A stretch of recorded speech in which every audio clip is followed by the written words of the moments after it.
I want to talk about the biggest and the most important story in the world, the Wuhan coronavirus.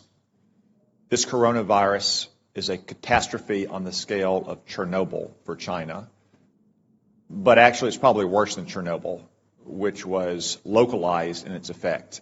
The coronavirus could result in a global pandemic.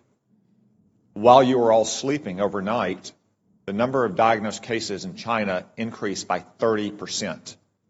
Now, let me be clear, that's not new cases, that is just newly admitted cases. It is probably several orders of magnitude higher than that. Also, while you were sleeping, China now has its entire border with Russia closed. 2,600 miles, Russia has closed that border. El Al has shut down travel between Israel and China. Air France has shut down travel between China and France. And that's in addition to all the other countries that have already shut down travel. From what we know so far, and there's still many unknowns, this virus could have both a long incubation period, as much as 14 days, and individuals could be contagious while asymptomatic, which was not the case with SARS in 2003. Furthermore, from some cases, it appears that the virus could be aerosolized, which means it doesn't require the kind of contact that you have with, say, a married couple kissing each other or a family living in close quarters in a hotel or apartment, but rather the distances we are all sitting apart right now. Yet China is still lying about all of this. They've been lying about it from the very beginning, and you don't need their history of lying about SARS in 2003, though it is relevant here. You just have to see what's happened over the last 2 months. We now know that the first case manifested no later than December 1, even though China didn't reveal it to the WHO until a month later on December 31st, when they continued to hide it from their own citizens. And they continued to say that it had been contained inside Wuhan. Today, it is in every single province in China. They also claimed for almost 2 months, until earlier this week, that it had originated in a seafood market in Wuhan, that locals had contracted it from animals in, say, bat soup or snake tartare. That is not the case. The Lancet published a study last weekend demonstrating that of the original 40 cases, 14 of them had no contact with the seafood market, including patient 0. As one epidemiologist said, that virus went into the seafood market before it came out of the seafood market. We still don't know where it originated. Could have been another seafood market. Could have been a farm. Could have been a food processing company.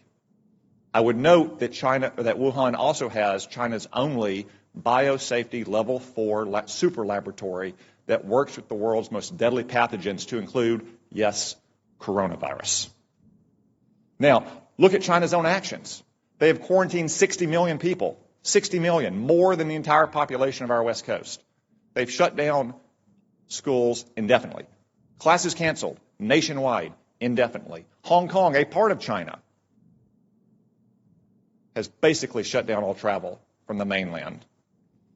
That's why it is essential that we immediately stop all travel on commercial aircraft between China and the United States. Making exceptions, of course, for American citizens to come back, as we just brought back yesterday. Allowing essential trade to flow as long as crews on ships and aircraft are not allowed to go into the general population in America. And making exceptions, of course, for medical personnel to go into China to try to get a handle on this. It is essential that we take those steps. And essential that we get to the bottom of China's deceit and incompetence on this measure. And gentlemen, I raise this with you because you are responsible in your combatant commands for some countries that have the most fragile public institutions, to include the most fragile public health institutions in the world. So I ask, even though as of this morning there are not yet confirmed cases of coronavirus in your combatant commands, though I suspect there will be soon, what is your assessment about the ability of the governments in your combatant commands to handle a potential global pandemic like this? General Townsend. Thanks, Senator. So there are not, that I'm aware of, any confirmed cases, as you mentioned, but there are some suspected cases. The first report of suspected case I've heard of is in Djibouti, which you would imagine with a significant Chinese presence there. So the capacity of African nations to deal with this problem varies widely. For example, in Eastern Africa, Central East Africa, they've been dealing with Ebola, and they've been dealing with Ebola largely on their own and doing a pretty good job of it. So I think capacity there, but anywhere else in Africa is probably not to that degree. Admiral Fowler. The Venezuela crisis has already strained the social services of many of the nations. As you're aware, Senator, we had to deploy the hospital ship Comfort twice in 1 year to last deployment 12 different nations, and in one 5-day span it can do the equivalent of a whole month for a region of some of the major countries. So I would be extremely concerned. Like General Townsend, the capacities vary widely, but in many cases they're strained into the limit. I'd be very concerned if we saw this spread.